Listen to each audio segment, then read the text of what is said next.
Hello friend, જય Shri Krishna, good morning. Prajapati Arpita back to my ચેનલમાં તમારું હાર્દિક સ્વાગત છે.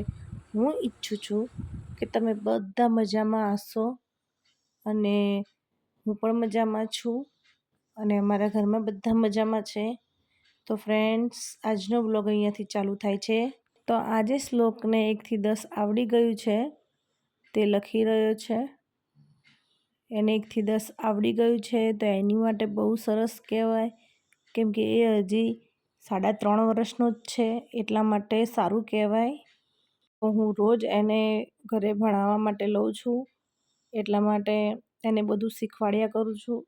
એટલે એને હજી મેં સ્કૂલ મૂક્યો નથી. તો ફ્રેન્ડ્સ, જો આજે અમે નવી સકડી લાવ્યા છે, તો ચિંતન મારી માટે નવી સકડી લાવ્યા. પેલી 3 સ્ટમ્બરની સગડી હતી અને આ 4 સ્ટમ્બરની સગડી છે. અને આ ન્યૂ છે કે ચૂલા એના ગેસનું ઊંચા નીચું થાય, આપણે સાફ કરવું હોય તો કરી શકાય, એવી રીતે છે. તો હું ચાલના કરી રહી છું. તો મારો શ્લોક કે મને બી મમ્મી કરવા છે, તો મેં કીધું કંઈ વાંધો નહીં બેટા, તું બી કરી લે. એટલે એ બી ચાલના કરી રહ્યો છે.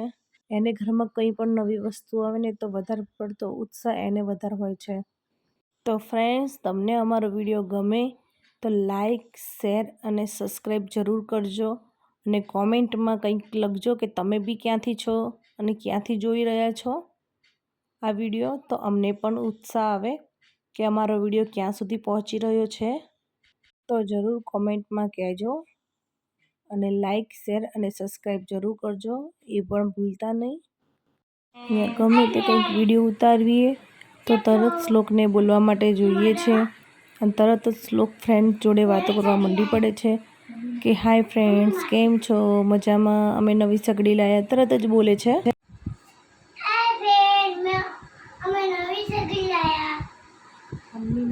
કોની માટે લાયા? મમ્મી માટે. કેમ? મમ્મી નવી સગડી લાયા.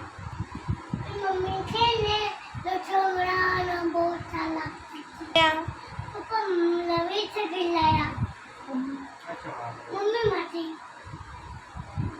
હાય ફ્રેન્ડ, જો આજે અમારા ઘરમાં નવી સગડી આવી છે. નવી સગડી આવી છે.